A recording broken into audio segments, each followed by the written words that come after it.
ઓમ શ્રી પરમાત્મને નમઃ. શ્રીમદ ભગવદ્ ગીતા અધ્યાય 11મો વિશ્વરૂપ દર્શન યોગનો શ્લોક ક્રમાંક આજે 33મો. આગળ ભગવાને અર્જુનને કહ્યું હતું કે તું નહીં મારે ને તો પણ આ બધા જ યોદ્ધાઓ મરેલા જ છે, તારે તારું કર્તવ્યનું પાલન કરવાનું છે. આવી સ્થિતિમાં અર્જુને શું કરવું જોઈએ એનો જવાબ ભગવાન આગળના બે શ્લોકમાં એટલે કે 33 અને 34મા શ્લોકમાં ભગવાન આપે છે. તો ચાલો આપણે આજનો શ્લોક જોઈએ.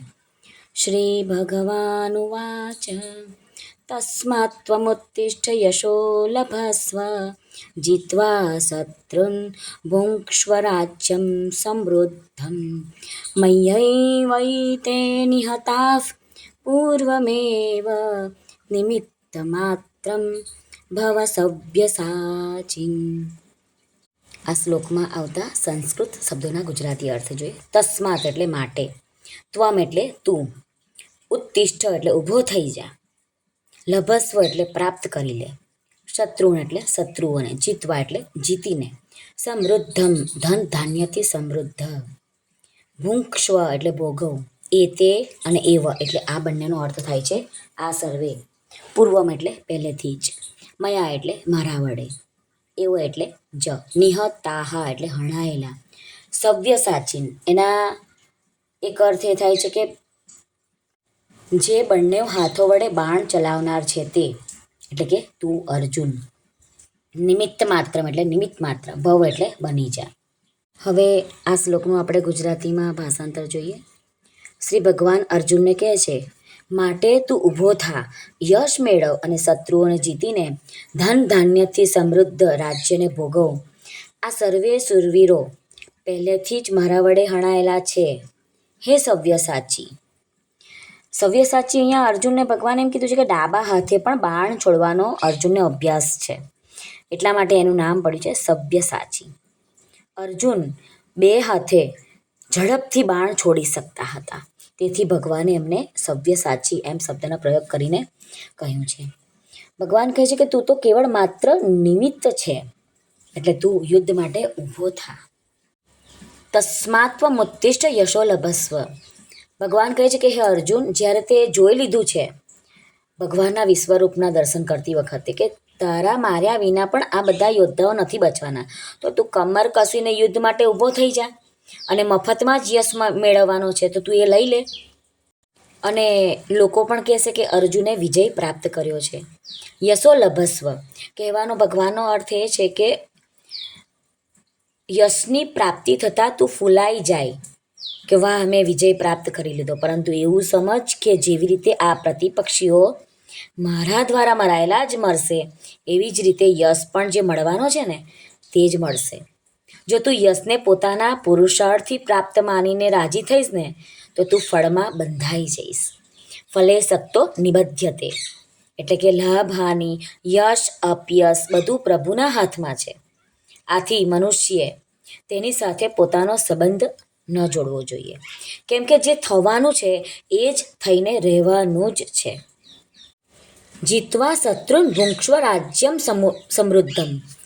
સમૃદ્ધ રાજ્યમાં બે વાતો હોય. એક તો રાજ્ય નિષ્કંટક હોય, તેમાં કોઈ વિઘ્ન નાખવાવાળો કોઈ શત્રુ પણ ના હોય અને વિરોધ પક્ષ પણ ન હોય. અને બીજું છે કે રાજ્ય ધન ધાન્યથી સંપન્ન હોય.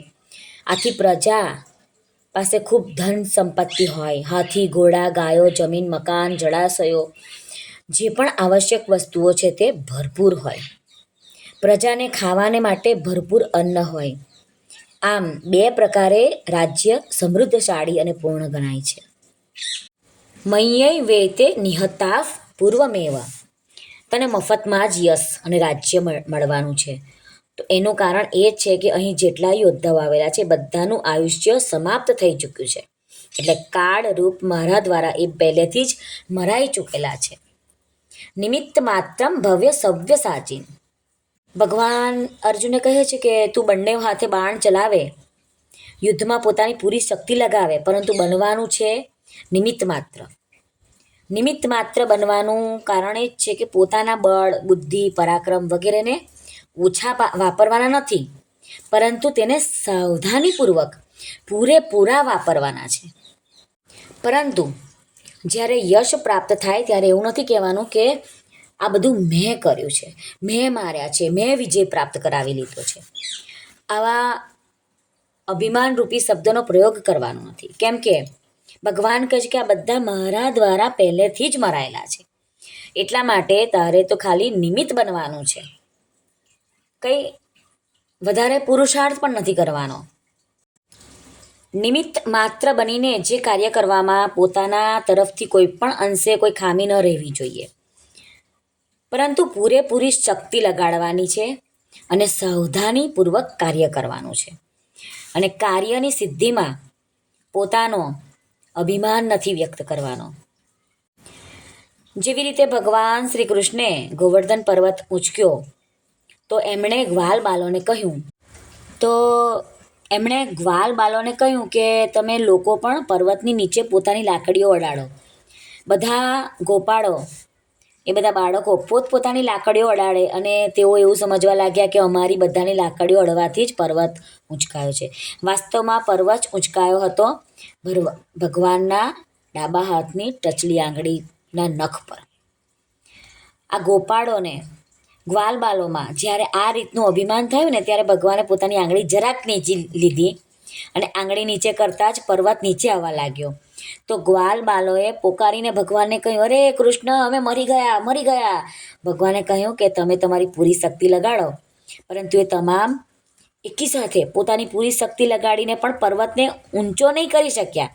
ત્યારે ભગવાને ફરીથી પોતાની આંગળીથી પર્વતને ઊંચો કરી દીધો. એવી જ રીતે આપણે બધાએ પણ પરમાત્માની પ્રાપ્તિને માટે પોતાના બળ, બુદ્ધિ, યોગ્યતા વગેરેનો પૂરેપૂરો ઉપયોગ કરવો જોઈએ. સહેજે ખામી નહીં રાખવી જોઈએ, પરંતુ પરમાત્માનો અનુભવ થવામાં પોતાના બળ, બુદ્ધિ, યોગ્યતા, તત્પરતા, જીતેન્દ્રિયતા, પરિશ્રમ વગેરે કારણ માનીને અભિમાન કરવું જોઈએ નહીં. તેમાં ભગવાનની કૃપા જ માનવી જોઈએ. શ્રી કૃષ્ણાર્પણમસ્તુ.